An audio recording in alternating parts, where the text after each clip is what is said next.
그곳에서 주님께서 저에게 깨닫게 해주시고 보여주신 내용들을 우리 성도님들과 함께 나누고 있습니다. 오늘은 지난 시간에 이어서 이제 갈멜산 이쪽 무기또 이쪽에 갔었죠. 그래서 물론 그 다음에 이제 오른쪽에 있는 갈릴리 바다 주변을 이제 저희가 들려서 거기서 갈릴리 바다 옆에서 잠을 자고 이제 저 위쪽으로 갔습니다. 단하고 가이사라 빌립보 지방을 이제 갔었습니다. 이곳에서 참 주님께서 알려주신 것들을 우리 성도님들과 함께 말씀을 나누고자 합니다. 그래서 갈릴리호수 북쪽에 보면 가이사랴 빌립보라는 지방하고 텔단이라는 지방이 이 지역이 있습니다. 단에 대해서는 제가 첫 시간에 다녀오자마자 1월 22일 날 단에 대해서는 제가 말씀드린 것 같습니다. 그 단이 이 단입니다. 단지파가 옮겨갔던 곳. 여기 보면 오른쪽에 보면 요단강의 수원지 텔단이라고 적어져 있죠. 요단강은 크게 네 개의 수원지가 있는데 그 중에서 가장 큰 수원지입니다. 이 물들이 모여서 상부 요단강을 이루고 이 요단강들이 갈릴리 바다로 들어가고 갈릴리 바다 호수 밑으로 내려와서 하부 요단강을 이루게 됩니다. 그래서 단하고 가이사랴 빌립보라는 이 지역하고는 굉장히 가깝습니다. 맨 위쪽에 보시면 글씨가 보이실지 모르겠습니다. 헐몬산이라고 있죠. 헐몬산. 헐몬에 있을 시편에 보면 헐몬에 있을 나오는데 그 헐몬산입니다. 헐몬산 남서쪽에 단과 가이사랴 빌립보라는 지역이 있습니다. 머리에 담아 두시고요. 그래서 12지파 이런 경계들이 있는데 이건 지난번에 말씀드렸듯이 이스라엘을 하면 단에서 브엘세바까지, 그래서 맨 위에 단에서 아래 브엘세바까지를 이스라엘을 얘기할 때 그렇게 많이 이야기를 합니다. 그래서 아래쪽에 있던 단지파가 블레셋의 괴롭힘을 못 이겨서 맨 위로 라이스 지방, 라이스 사람들이 사는 곳, 그곳으로 가서 이주해서 그곳에 살게 되었기 때문에 그곳을 단이라고 했죠. 그래서 오늘 그곳 단이라는 곳을 함께 살펴보도록 하겠습니다. 먼저 가이사랴 빌립보라는 지역입니다. 그래서 이스라엘의 최북단의 도시, 아까 보셨듯이 단이 왼쪽에 있고 단 오른쪽에 가이사랴 빌립보라는 지역이 있었습니다. 그래서 보면 이쪽 안에 보면 저 뒤에 있는 그림은 절벽이에요. 절벽. 돌로 되어 있는 절벽이 있습니다. 그런데 안에 막 구멍이 파져 있죠. 구멍이 파져 있고 구멍들이 많이 있습니다. 그 구멍들이 있고 그 옆에는 그 구멍 아래쪽에서부터 시작된 헐몬 샘이 있습니다. 다른 말로 파니아스 샘이라고도 합니다. 특이하게 보면 위에 폭포나 이런 게 있어야지 맞지 않겠어요? 아래 물이 흐르려면 우리나라 같은 경우 위에 폭포가 이렇게 있어서 물은 위에서 아래로 흐르죠. 그러면 위에서 어디서 물이 흘러 내려와야 되는데 보면 절벽이 아무것도 없어요. 저 밑에 있는 그 빨간 주황색 잠바 입으신 분이 영광의 이은종 형제님이십니다.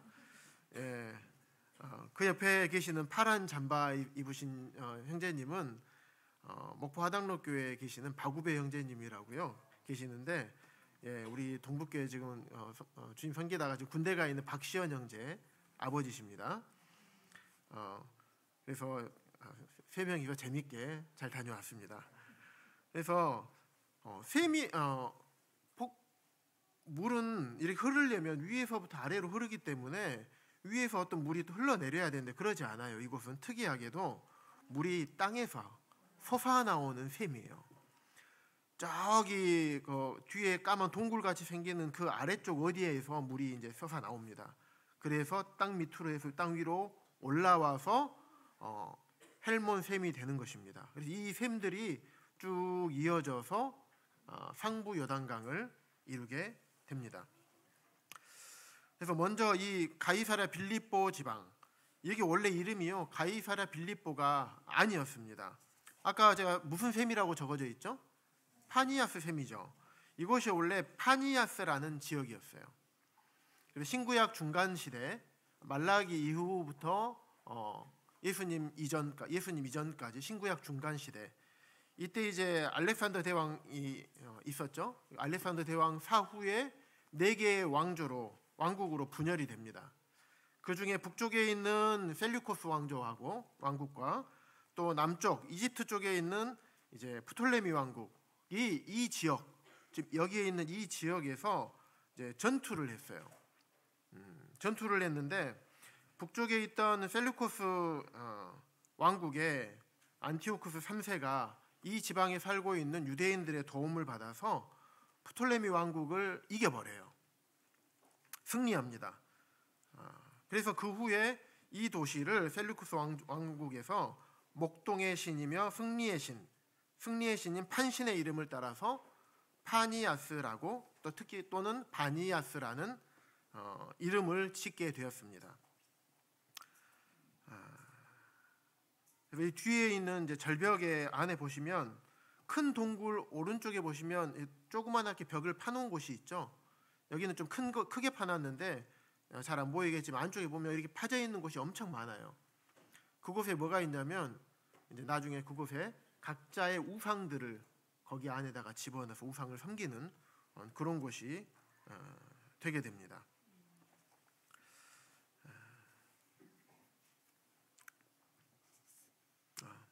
그리고 이곳이 나중에 가이사랴 빌립보라는 이름으로 이제 바뀌게 되는데, 가이사랴 하면 우리 지난 첫 시간에 제가 말씀드렸듯이 저쪽 아래쪽에 있는 지중해 바다 옆에 있는 가이사랴, 헤롯 대왕이 지은 헤롯 궁전이 있었던 곳 생각나시죠? 바울 자를 보내서서 했던 거 생각나시죠? 예, 그쪽 거기 그때는 헤롯 대왕이 가이사랴 지방을 건설을 한 거죠. 그 항구랑 다 건설을 한 건데, 여기는 헤롯 대왕이 아니라 헤롯 대왕의 아들인 헤롯 빌립이 이곳을 지었습니다. 그래서 이곳을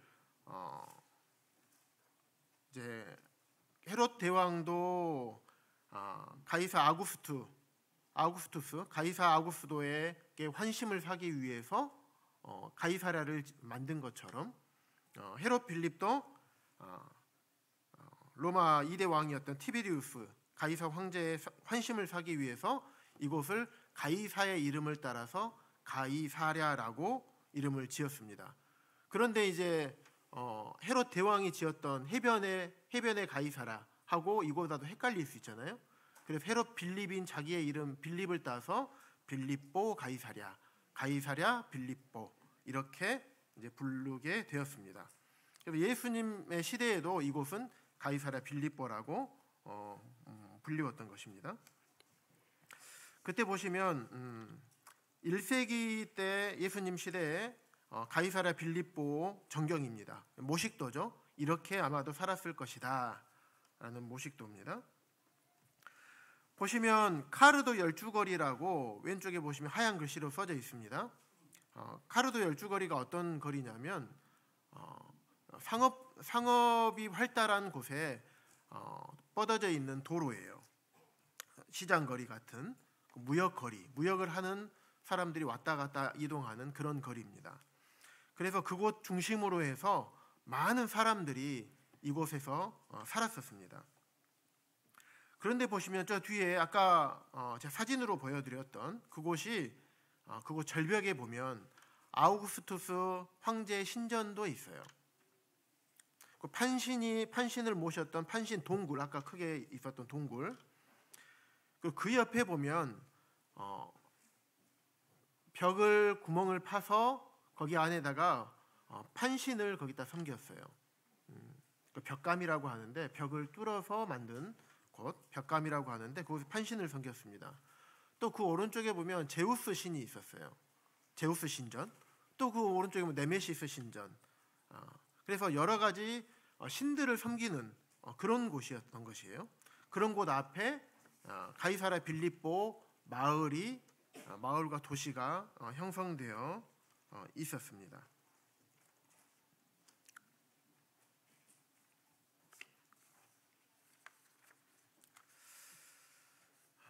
여기 보시면 이렇게 생겨 있어요. 왼쪽 처음엔 아우구스트 신전, 그 다음에 판신 동굴, 판신을 놓는 또 벽감. 판신이 저렇게 생겨 있습니다. 참 특이하게 생겼죠. 얼굴은 뭐 염소와 같이 생기고 뿔이 2개가 있고 몸통은 이제 사람인데 또 몸통 밑으로는 염소의 형상을 하고 있는 그런 신을 섬겼던 것입니다. 밑에 보면 제우스 신전, 그리고 데메시스 여신, 또 신성한 염소의 무덤 신전, 이렇게 다양한 신들을 섬기고 있던 그런 곳이었습니다. 우리 마태복음 16장 한번 함께 찾아볼까요?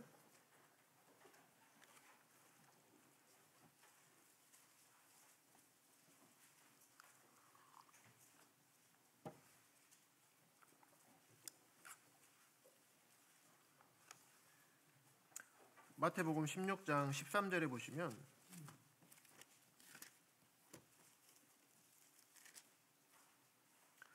우리 성도님들 너무나 잘 아시는 내용입니다. 13절에 보시면 앞에도 나와 있습니다. 일단 16장 펴놓으시고요. 예수께서 빌립보 가이사랴 지방에 이르러, 이곳에 예수님께서 제자들과 함께 이곳에 갔던 거예요. 그러면서 제자들에게 물어보는 겁니다. 사람들이 인자를 나를 누구라고 하느냐, 이렇게 물어보신 거예요. 그랬더니 밑에 성경을 보십시오. 14절에 보시면 이르되 더러는 세례 요한, 더러는 엘리야, 어떤 이들은 에레미야나 선지자 중에 하나라 하나이다. 그 당시에 일반 사람들한테는 예수님은 메시아가 아니었던 거예요. 그냥 일반 사람 중에 한 명이었어요. 좋은 분이기는 하나 가장 좋은 분은 아니었어요. 위대한 분이시기는 하지만 가장 위대하신 분은 아니었어요. 그들은 모세나 엘리야가 메시아 오기 전에 다시 올 것이라고 그들은 생각하고 있었어요.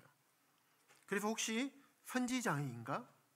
라고 생각을 했던 것입니다. 만약에 예수님이 그런 한 사람이었다면 그분은 사기꾼이셨을 겁니다. 왜냐하면 예수님께서는 자신을 친히 하나님 아버지와 동등하다라고 주장했기 때문입니다. 그런데 예수님께서 굳이 왜 이곳에서 이런 질문을 했느냐가 중요한 것입니다. 이곳을 보시면 이곳을 갈 때 저희가 한참을 걸어서 올라갔어요. 한참을 걸어서 올라갔다는 얘기는 또 헬몬산 바로 아래쪽에 있기 때문에 산을 올라간 거예요. 이런 곳에 보면 그때 당시 사람들은 가장 높은 곳에 신이 산다라고 생각을 했어요. 그래서 그곳에다가 여러 가지 자기들이 생각하는 신들을 섬기기 위해서 신전들을 만들고 거기에다 각종 우상들을 갖다 놓은 것이에요. 원래 로마라는 나라는 로마의 왕은 원래 신이었어요. 로마는 성도님들 잘 아시는 것처럼 제우스 신이나 이런 많은 신들이 있었죠. 신화의 나라고. 로마의 왕은 신이었어요. 하지만 일대 로마의 황제였던 가이사 아구스도 이때부터 로마가 한 나라 한 나라를 점령하면서부터 그곳에 신전을 세우게 됩니다. 왕의 신전을. 그래서 왕이 이제는 신이 되어버리게 된 것이죠.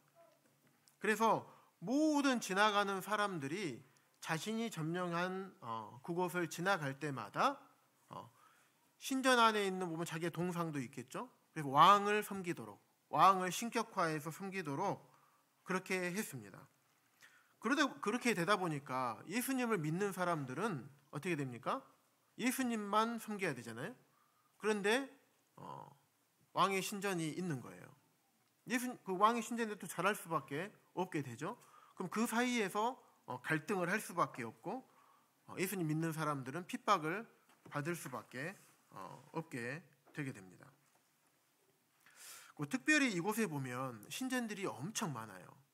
아까 말씀드렸듯이 그런 카르도라는 그런 시장 거리가 있고 그곳에는 시장이 있다는 것은 많은 물건의 왕래가 이루어집니다. 무역이 성행하던 곳이에요. 그러면 무역이 성행하면 사람들이 굉장히 많이 있겠죠. 많은 사람들이 왕래를 합니다. 여기저기에서. 그래서 그 많은 사람들이 자기가 선호하는, 자기가 좋아하는, 자기가 섬기는 신들을 편하게 와서 섬길 수 있도록 이 많은 신전들을 만들어 놓은 것입니다. 아까 말씀드렸듯이 예수님께서 왜 이곳에서 이런 말씀을 하셨을까? 왜 이곳에서 제자들에게 사람들이 인자를 누구라 하느냐? 또 제자들에게 너희는 나를 누구라 하느냐? 라고 물으셨을까요? 아까 말씀드렸듯이 그 당시 사람들은 예수님을 메시아라고 생각하지 않았죠. 그 상황 가운데서 사람들이 나를 메시아로 생각하느냐 이것을 생각하셨어요. 근데 사람들은 그렇게 여기지 않았죠. 그런데 제자들에게 물었을 때 시몬 베드로가 정확한 답을 합니다. 주는 그리스도시요 살아계신 하나님의 아들이시니이다. 우리 성도님들은 예수님을 누구로 생각하시는가요? 우리가 오늘 은혜에 주님께서 우리에게 베풀어 주신 은혜에 대해서 많이 묵상하고 은혜를 베풀어 주신 그 주님에 대해서 감사와 찬양과 영광을 돌려드리는 그러한 예배를 우리가 함께 드렸습니다. 우리에게 은혜를 베푸신 그 예수님, 그분은 우리에게 무언가를 막 주시기만 하시는, 온 몸을 자기를 다 희생해서 다 주시기만 하시는, 물론 주시는 분이시죠. 주시기만 하시는 분인가? 아니면 그 주님을 베드로가 고백했던 것처럼 주님은 그리스도시요 살아계신 하나님의 아들이시라고 우리가 진정으로 여기고 있는가? 갈멜산에서도 우리에게 도전을 하셨었죠. 지난 시간에 보았던 갈멜산, 그들이 우상과 하나님도 섬겼고 우상들도 섬겼어요. 그래서 바알 제사장 450명과 엘리야 선지자 1명, 누가 이기는가 대결해보자. 엘리야가 이겼잖아요. 하늘에 불이 내려와서 다 제단의 물까지 싹 핥아버렸죠. 도랑에 있던 가득 찼던 물까지 다 핥아버렸죠. 그때 백성들의 반응이 어땠습니까? 모든 백성이 보고 엎드려 말하되 여호와 그는 하나님이시로다. 여호와 그는 하나님이시로다. 그 역사를 봤을 때 백성들은 그런 고백을 했던 것이에요. 우리에게 주님께서는 이 시간에 우리에게 도전하시는 것입니다. 나의 하나님은 어떠한 하나님인가? 우리 각자의 우리가 입술로 은혜로우신 주님에 대해서 고백을 하고 있는데 그 주님이 나의 어떤 주님이신가?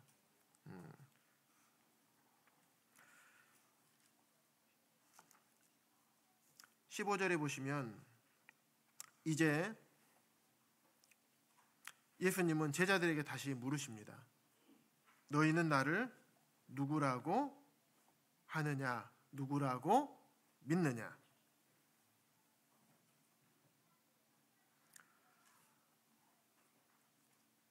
이 질문이 그 뒤에 있는 16절에 아주 역사적인 신앙 고백, 베드로의 신앙 고백이 나오도록 한 질문이었습니다.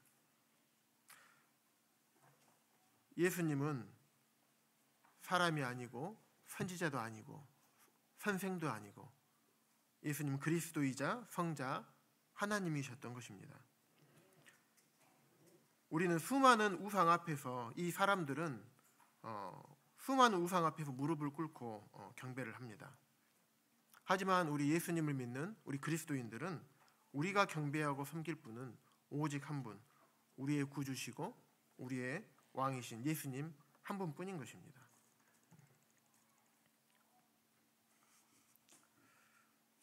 이 주는 그리스도시요, 베드로의 고백이었던 주는 그리스도시요. 그리스도라는 호칭은 기름을 부음 받은 자라는 의미가 있습니다. 그래서 기름을 부으는 사람은 특별히 제사장이나 왕에게 기름을 붓습니다. 백성들은 제사장들을 통해서 하나님께 나아갑니다. 그래서 우리 주 예수 그리스도는 영원하신 대제사장이십니다. 자신의 피로 영원한 속죄를 이루셔서 우리 죄인들이 하나님께로 나아가는 구원의 길을 여신 것입니다. 그래서 우리가 예수님을 믿음으로 하나님께 나아갈 수 있게 된 거죠. 그럴 뿐만 아니라 예수님은 믿는 자들의 왕으로 우리를 다스리십니다. 우리가 예수 그리스도께서 베푸신 은혜와 사랑을 깊이 묵상을 합니다. 그러면 우리 편에서 그 예수 그리스도, 우리를 위해서 죽으신, 또 다시 부활하셔서 우리를 다스리시고 우리를 인도하시고 우리를 돌보아 주시는 그 주님을 누구로 생각해야 되는가입니다. 나에게 그냥 은혜를 베풀어 주신 분으로만 생각할 것인가? 아니면 내가 나의 삶을, 나의 온 인생을 바쳐서 그분을 섬길 분으로 우리가 생각할 것인가?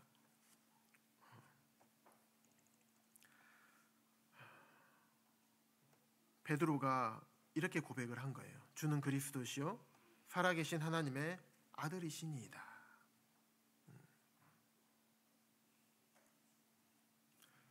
사람들이 섬기는 우상들은, 뒤에 있던 우상들은 아무것도 아니다. 말도 못하고 움직이지도 못하고 우리에게 무엇을 가져다 주지도 못하고 들을 수도 없고 팔이 있지만 우리를 위험한 상황에서 구원할 능력도 없어요.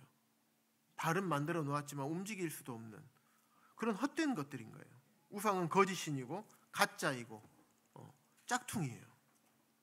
하지만 예수님은 살아계신 하나님의 아들이시고 성자 하나님이십니다. 제가 이번에 강원도 가서 평창에 있는 이제 발왕산이라는 곳을 갔습니다. 강원도 산은 처음 가본 것 같아요. 물론 등산한 건 아니었습니다. 케이블카 타고 갔는데 거기에 보면 주목들이 참 많아요. 혹시 주목이 무엇인지 혹시 아십니까? 가서 보았는데 주목은 그래요. 살아서 천년 살고 죽어서 천년 사는 나무를 이제 주목이라고 합니다. 살 때도 굉장히 이렇게 큽니다. 크고 오래 살아요. 그런데 그 나무가 죽잖아요. 죽은 후에도 그 모습 그대로 유지해서 말랐지만 그 모습 유지해서 계속 산다고 해서 주목이라고 합니다. 살아서 천년, 죽어서 천년. 그런데 거기에 많은 문구들이 적어져 있어요. 무슨 주목, 무슨 주목, 무슨 주목 막 있어요. 많은 주목들이 있는데 거기에 딱 문구가 있는데 뭐라고 하냐면 살아서 천년, 죽어서 천년 사는 주목에게 여러분의 소원을 비세요. 네. 참 아이러니합니다. 그런데 이게 우리가 웃을 게 아니라 우리 옛날에 하나님을 알지 못했던 옛날 시대로 가보면 어떻습니까? 산에 가보면 험준한 산에 가보면 뭐가 있어요? 막 초가 있고 뭐 글씨가 써져 있고 뭐 돌도 쌓아져 있고 막 그렇죠. 산신령, 돌신, 바위신, 나무신, 달신. 사람이란 사람들이 그렇게 연약해요. 잘 알지 못하고 무지합니다. 그런데 우리도 똑같이 그렇게 살아가던 사람들이었어요. 우리가 여기는 보면 실제로 신들이라 여기는 그 신들을 모셨던 그런 곳이지만, 이때 시대적인 배경을 생각해 놓으시면서 지금 우리 시대의 신은 무엇을 신이라고 할까? 신천지, 부처님, 예수님 아닌 다른 어떤 종교적인 신을 섬기는 것만을 우리가 우상 숭배라고 하는가? 우리 생각해 볼 필요가 있습니다.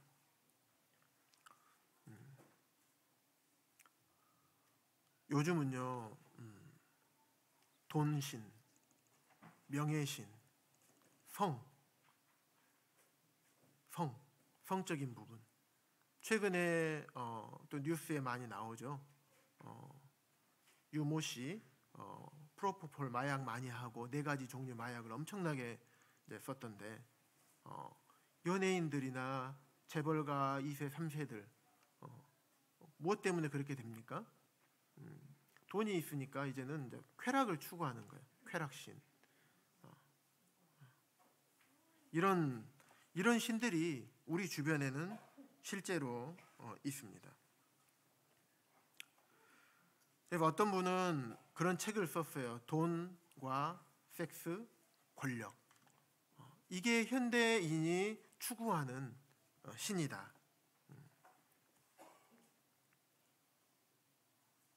물론 돈 중요하죠. 중요하지 않다는 말이 아닙니다. 돈은 중요합니다. 하지만 가장 소중한 것, 가장 중요한 것은 아닙니다. 우리가 돈을 벌기 위해서 주님을 예배하고 주님을 섬기고 또 주님의 말씀을 따르는 것, 이것을 포기하는 것이 우상을 섬기는 것입니다. 주님께서는 돈을 사랑하는 것을 일만하게 뿌리라고 말씀하신 것이에요. 그래서 돈을 사랑하는 것, 물론 돈을 필요합니다. 벌지 말라는 것이 아닙니다. 하지만 돈을 사랑하는 것, 내가 돈을 사랑하게 되면 내 안에 온전히 나의 주인으로, 나의 왕으로 자리 잡고 싶어 하시는 그 주님을 밀쳐낼 수밖에 없어요. 이 마음은 공간이 하나밖에 없어요. 이 안에 무엇을 채우느냐? 주님이 들어오면 주님이 찰 것이고, 주님을 안 채우면 분명히 이 다른 공간은 빈 공간으로 남아있지 않아요. 주님이 없어진 만큼 다른 곳이 찾아옵니다. 또 다른 것이 찾아온 만큼 우리 안에는 우리를 주관하시고 인도하시고 우리를 다스리시는 왕 되신 주님이 우리 안에는 그만큼 사라지게 됩니다.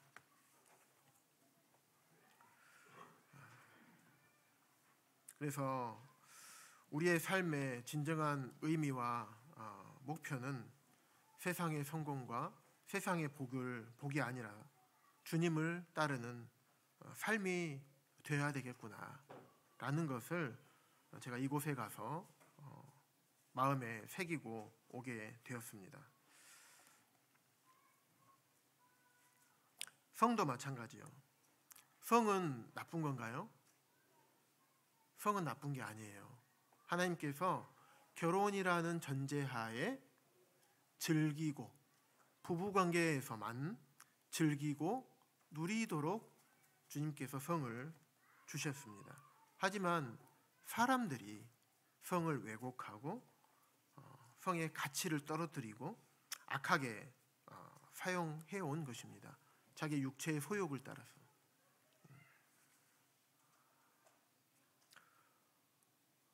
세상에서는 서로 높아지려고 합니다. 대접받기를 원하고 나를 인정해주고 내 앞에 굽신굽신하면 다 좋아합니다. 그곳을 가기 위해서 수단과 방법을 가리지 않습니다. 우리 교회 안에서도 세상에서도 다 마찬가지입니다. 명예욕, 높아지고자 하는 마음들, 인정받고 싶어. 물론 인정은 하는 것은 인정해 주는 것은 중요합니다만은 스스로 인정받기를 원하고 그러다 보면 우리는 자연스럽게 높아지게 되어 있습니다. 그래서 이러한 수많은 우리 실제 삶에서 우리에게 찾아오는 이런 우상들 앞에서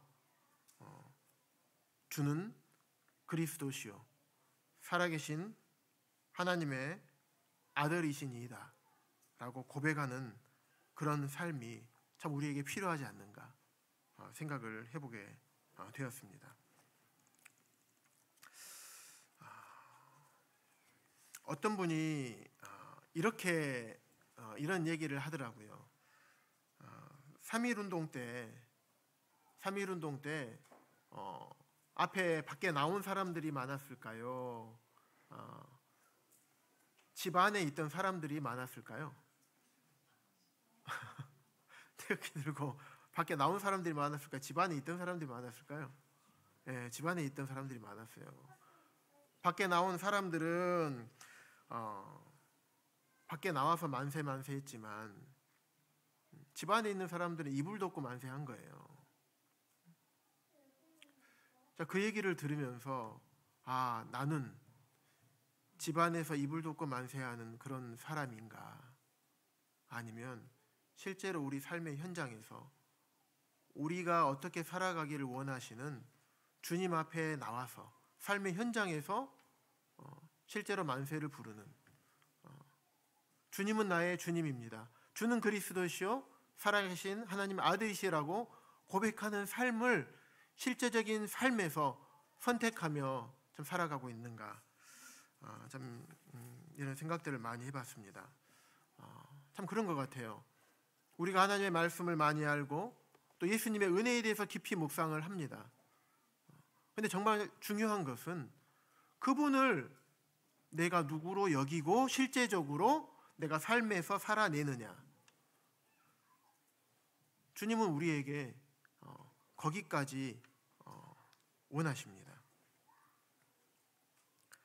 예수님께서는 그냥 조용하게 내가 누구인지 알아? 하면서 조용하게 말씀하실 수도 있었어요. 하지만 예수님께서는 실물 교육을 하셨던 거예요. 항상 예수님 그러시죠. 실제로 우상이 팽배한 곳에 제자들을 데리고 오셔서 그렇게 물어보셨던 거예요. 수많은 유혹과 우리를 주님만을 주님으로 섬기지 못하게 살아가고 있는 그런 문화 가운데서 그것을 직접 보여주시고 그 가운데서 물어보신 겁니다.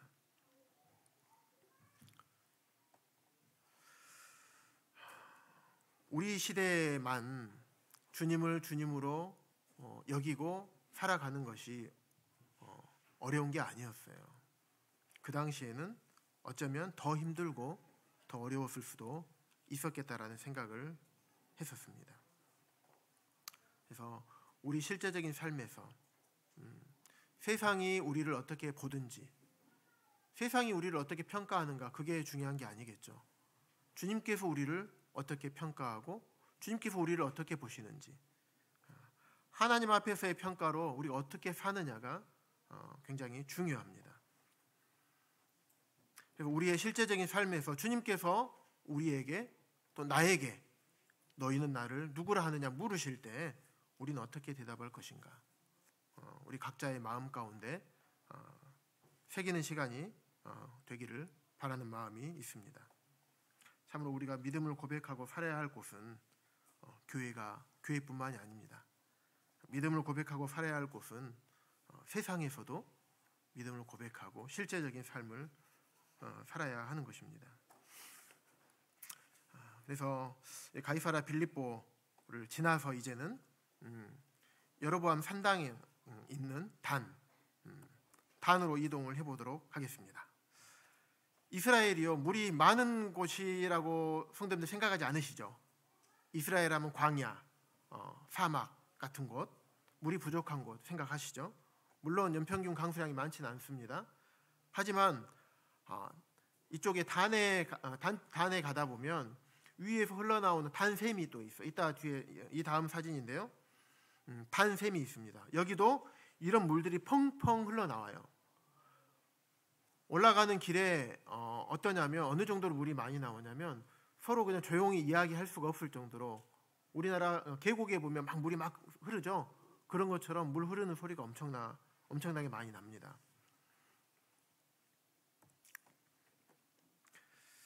그래서 아까 말씀드렸듯이 요단강이 수원지 중에서 단샘이 가장 큽니다.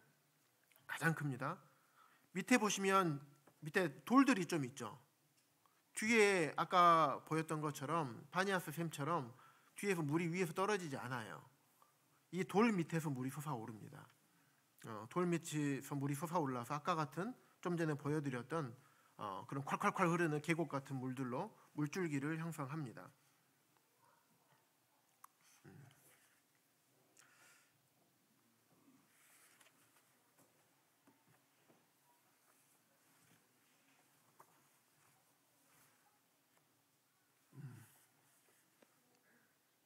동영상이 나오죠? 네. 이곳은 단에 있는 여로보암 신전입니다. 신전터고요. 저 안에 스테인리스로 돼서 네모나게 돼 있고 4개의 뿔이 있는 곳, 네. 그곳이 제단입니다.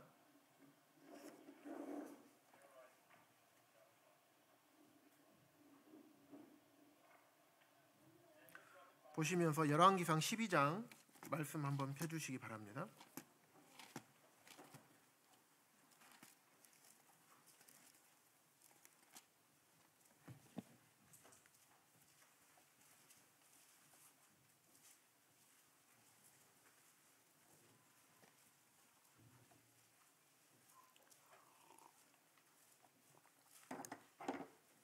(12장) 28절 보시면 배경을 말씀드리면요. 이스라엘 초대 왕은 사울이죠. 그 다음에 다윗, 세 번째는 솔로몬입니다. 솔로몬 이후에 북이스라엘과 남유다로 이제 나뉘어지게 되죠. 그래서 북쪽은 여로보암, 남쪽은 아들 르호보암 이렇게 됩니다. 그래서 분열 왕국이 됩니다. 그런데 이 북쪽의 여로보암이 왕이 돼서 제일 먼저 시행한 정책이 무엇이냐? 남유다로부터 완전한 종교적 독립을 유지하는 거였어요. 이게 무슨 말인가? 보면 그때 당시 이스라엘 사람들은 1년에 3번 무교절과 7.7절, 초막절 3번은 반드시 예루살렘에 가서 제사를 드려야 됐었습니다.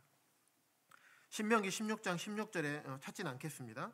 보시면 너희 가운데 모든 남자는 1년에 3번 그 무교절과 7.7절과 초막절에 내 하나님 여호와께서 택하신 곳에서 여호와를 배웁되 빈손으로 여호와를 배웁지 말고, 이 말씀에 따라서 북이스라엘로 나뉘어졌는데 이 북이스라엘 백성들이 1년에 3번씩 어디로 내려오냐?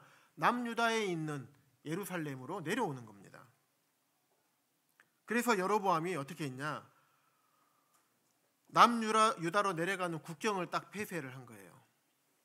국경을 폐쇄하고 여기에 있는 28절 말씀처럼 하나는 베델에 하나는 단에 금송아지를 만들고 산당을 지어놓은 곳입니다. 왜 지었을까요?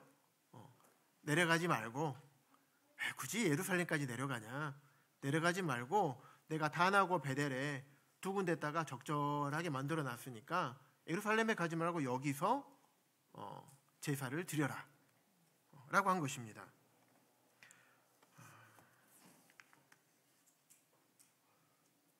왜냐하면 왜 못 내려가게 하냐면 남유다와 북이스라엘이 나뉘어졌는데 자꾸 남유다로 내려가다 보면, 북이스라엘 사람들이 내려가다 보면 혹시나 자신에게 자신을 반역해서 남유다 사람들로부터 포섭이 되고 그들과 합세해가지고 자신을 반역해서 자기의 정권을 무너뜨릴까 봐 이렇게 했던 거예요. 그리고 자기를 죽이지 않을까 하는 두려움 때문에 이렇게 한 것입니다. 그래서 열왕기상 쭉 보시다 보면 북이스라엘의 모든 왕들은 하나님 보시기에 다 하나같이 악한 왕이었어요. 그때마다 성경은 어떤 왕이 누구가 여로보암의 길로 행했다라고 기록을 하고 있습니다. 여로보암의 죄가 그러면 도대체 무엇이길래 죄악의 표본이 됐을까요? 32절, 33절 성경에 열왕기상 12장 32절, 33절에 보시면 32절에 여덟째 달 곧 그 달 15째 날로 절기를 정하여 유다의 절기와 비슷하게 한 거예요. 그리고 33절에 그가 자기 마음대로 비슷하게 하나님께서 정해놓은 것과 비슷하게 하고 그리고 자기 마음대로 한 것이 문제였던 것입니다. 결국에 여로보암은 자기 생각대로 또 자기 마음대로 그렇게 살았던 거예요. 원래 열왕기상 11장 38절에 보시면 하나님께서 뭐라고 말씀하시냐면 여로보암에게 네가 만일 내 길로 내가 얘기하는 길로 말한 길로 그대로 따라 순종한다면 너를 위해서 견고한 집을 세워주겠다. 하나님께서 약속을 하셨어요. 순종만 하면 너를 견고한 나라로 세워주겠다. 이렇게 약속하신 거예요. 그런데 여로보암은 그 약속을 믿지 않았던 거예요. 믿지 않고 자기의 생각대로 자기가 보기 좋은 대로 그렇게 결정을 한 거예요. 그래서 여로보암이 선택한 것은 약속하신 하나님의 말씀을 불신하고 그 대신에 하나님께서 싫어하시고 하나님 말씀으로 보았을 때 해서는 안 될 그런 선택, 자기 마음대로, 자기 생각대로 그렇게 하게 되었기 때문에 결국에는 죄의 대명사가 되어버린 것입니다.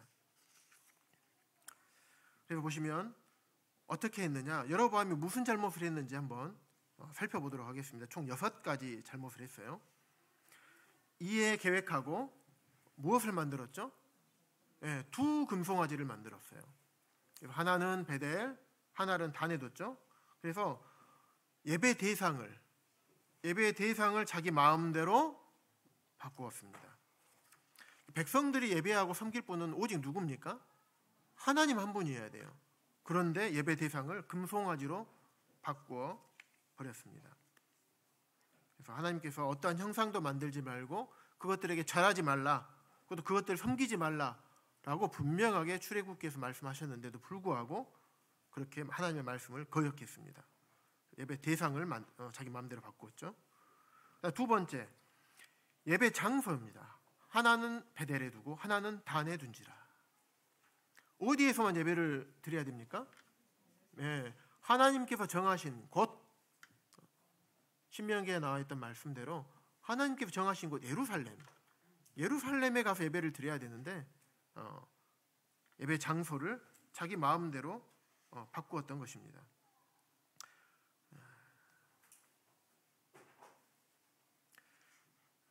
백성들 입장에서는 어떻게 보면 왕이 가라고 하니까 갔겠죠.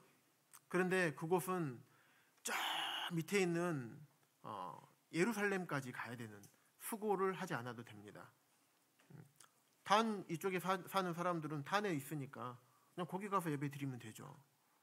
그 좀 아래에 있는 베델의 근처에 사는 사람들도 굳이 밑으로 안 내려가도 되고 그 주변에서 예배 드려도 된다고 생각했을 것입니다. 점점 그렇게 돼요. 편의주의에 편승한 거죠. 타협하고 좀 더 편리하게.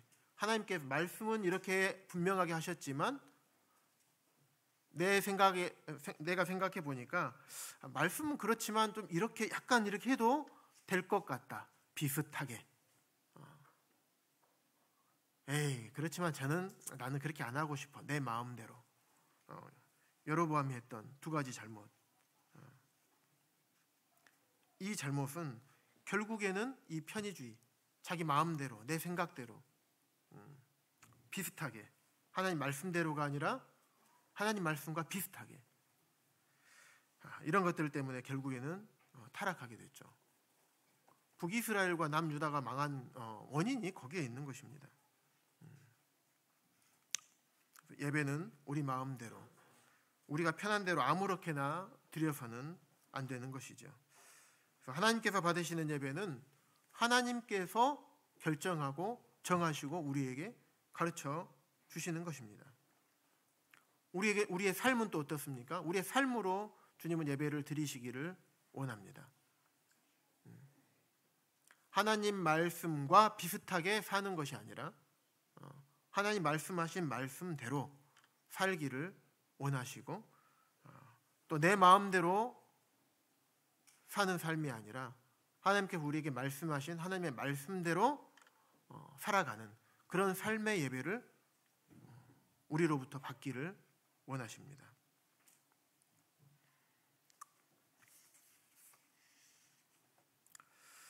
그래서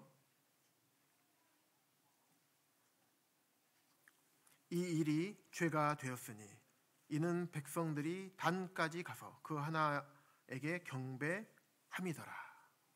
또 세 번째 잘못, 제사장은 누가 해야 되는 거죠? 레위인들이 해야 되는데, 보면 31절에 보면 레위 자손 아닌 보통 백성으로 제사장을 삼고, 거룩하게 구별된 레위 자손으로 제사장을 삼으라는 하나님의 말씀을 무시하고 제사장을 자기 마음대로 바꾸어 버렸죠. 세 번째 잘못이에요. 그 다음 네 번째 잘못, 여덟째 달, 곧 그 달 15째 달로, 8월 15일이죠. 8월 15일로 절기를 정하여 유다의 절기와 비슷하게 하고, 유다의 절기는 아마도 7월 15일 초막절을 얘기하는 것 같아요. 7월 15일에 해야 되는데 한 달 늦춰서 8월 15일, 비슷하죠. 시기도 비슷하죠. 그래서 네 번째, 절기를 자기 마음대로 이제 바꾼 것이죠. 절기를. 그래서 그가 자기 마음대로 정한 달, 곧 8째 달 15째 날로 이스라엘 자손을 위하여 절기를 정하고,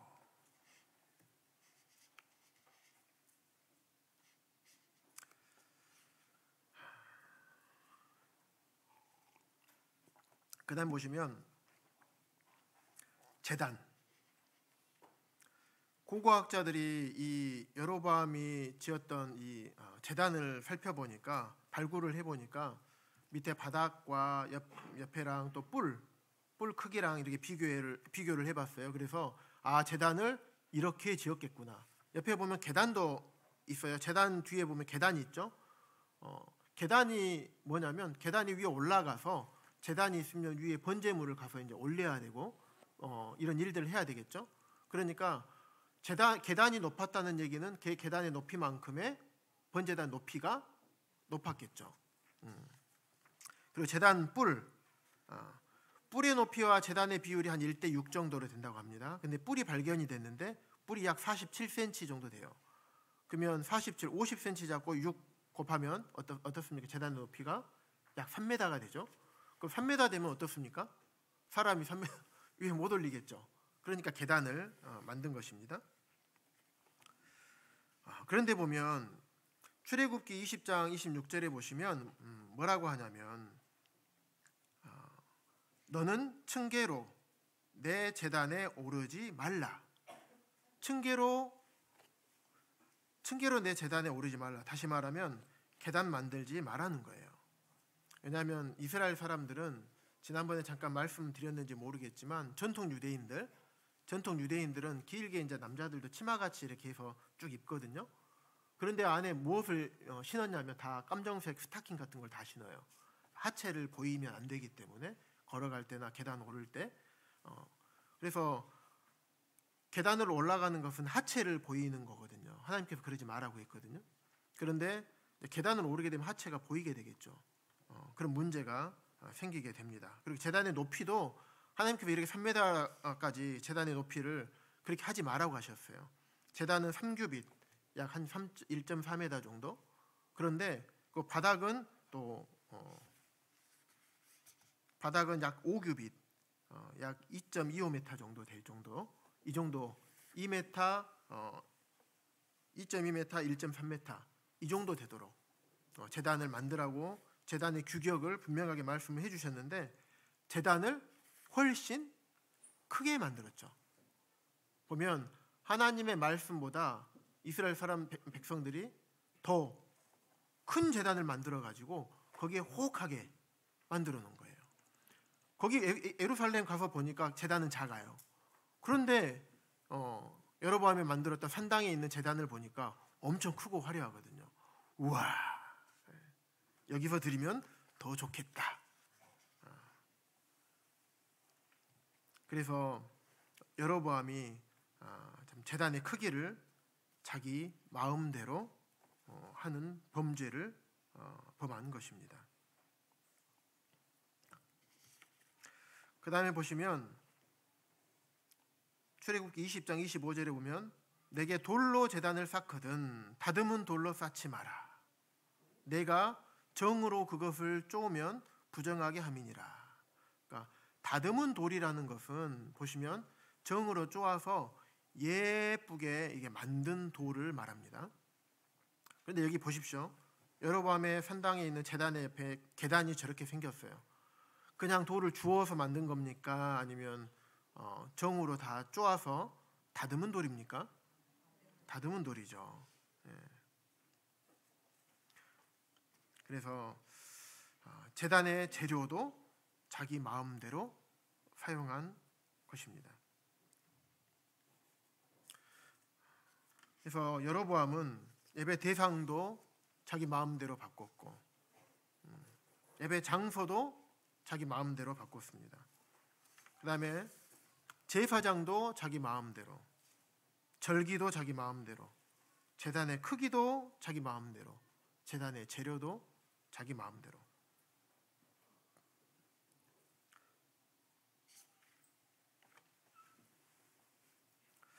여로보암이 세웠던 이 산당의 이제 입구에서부터 이렇게 찍은 사진입니다. 여로보암의 길, 자기 마음대로 정한 신앙이에요. 하나님께서 북이스라엘 왕들이 악하게 행했을 때 그래서 여로보암의 길로 행했다라고 기록을 하고 계시는 것입니다. 우리가 여로보암을 통해서 좀 저기서 가서 참 많은 교훈을 받았습니다. 하나님의 교회를 인도하는 자로서 내 생각대로 내 마음대로 하는 것이 아니라 하나님께서 성경에서 무엇라 말씀하시는가. 로마서 4장 3절에 보시면 성경이 무엇을 말하느냐. 하나님께서 성경에서 무엇이라고 말을 하고 있느냐. 그것을 잘 살펴서 내 뜻과 내 생각대로 살아가면 안 되겠구나. 하나님께서 피로 사신 교회를 어떻게 인도하고 돌보고 먹이고 다스릴 것인가. 참 많은 생각을 하게 됐습니다. 또 제 개인적인 삶을 살아가는 데 있어서도 내가 내 눈에 보기 좋은 것들, 내 마음에 육신의 정욕이 추구하는 것들 이대로 살아갈 것인가? 아니면 주님께서 말씀하신 그 말씀대로 살아갈 것인가? 세상과 타협하며 살아갈 것인가? 아니면 주님 뜻대로 주님의 말씀대로 살아갈 것인가? 주님의 말씀과 비슷하게 하나님의 교회를 돌아볼 것인가? 주님 말씀대로 하나님의 교회를 돌아보고 인도할 것인가? 분명했어요. 많은 시간을 살아오지도 않았고 오랜 시간을 사역하지도 않았어요. 그런데 이곳에 가서 참 여로보암이 어떤 잘못을 했는지 그런 것들을 보면서 제 자신을 제가 살아왔던 길들을 다시금 돌아보게 됐습니다.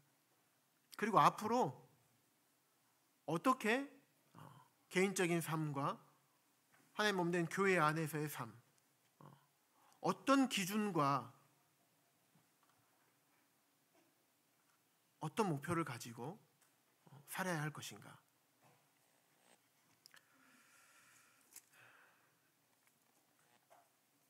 때로는 말씀대로 하는 것이 우리 마음에, 또 제 마음에 불편함이 있을 수도 있죠. 마음에 어려움도 있고 걱정과 염려가 될 때가 참 많이 있습니다. 때로는 제가 하기 싫은 것도 해야 됩니다. 말씀대로 해야 되기 때문에. 또 하고 싶은 것도 제가 또 안 해야 됩니다. 말씀대로 해야 되기 때문에. 어쩔 때 보면 하나님 말씀 이렇게 하셨으니까 제가 뭔가 하고 싶은 게 있으면 말씀을 갖다가 이렇게 붙여가지고 아전인수격 해석을 해서 이렇게 행할 때도 있었던 것 같습니다.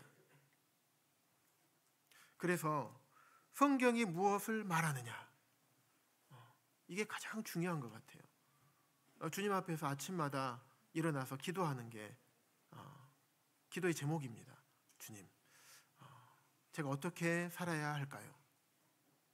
지혜가 부족합니다. 주님께서 말씀하시는 바를 왜곡하지 않고 제 마음대로 생각하지 않고 말씀과 비슷하게 행하지 않도록 주님 도와주십시오 라는 기도를 매일 드립니다. 성도님들께서도 또 저를 위해서, 또 우리 교회를 위해서, 또 우리 성도님들의 각자 개인의 그런 삶을 위해서 함께 기도하시고 또 그 길로 하나님 말씀대로, 말씀과 비슷하게가 아니라 하나님 말씀대로, 내 뜻대로가 아니라 하나님의 뜻대로 살아가는 우리 성도님들이 되기를 바라는 마음이 있습니다. 그래서 말씀을 정리하겠습니다. 오늘 두 가지, 가이사랴 빌립보에서 너희는 나를 누구라 하느냐. 주님께서 우리 각자에게 물어보십니다. 너희는 나를 누구라 하느냐. 실제적인 우리 삶에서 물어보시는 거예요. 삶의 결정 가운데서 A와 B를 보여주시고, 하나는 네 뜻, 네 생각, 하나는 내 뜻, 하나님의 뜻, 하나님 생각. 이 선택의 매 순간에서 너희는 나를 누구라 하느냐. 삶의 현장에서 네 뜻대로 할 거냐, 하나님의 뜻대로 할 거냐, 말씀과 비슷하게 할 거냐, 말씀대로 할 거냐. 우리의 삶에서 항상 우리에게 이 갈림길에서 우리에게 말씀하시는 음성이 이 두 가지 음성이라고 생각합니다. 그래서 오늘 이 가이사랴 빌립보와 단에 있던 여로보암이 세웠던 산당, 제단을 통해서 우리 각자가 주님으로부터 받은 말씀과 교훈대로 우리가 합당한 삶을 살아가기를 원하는 마음이 있습니다. 기도드리시고 말씀 마치도록 하겠습니다.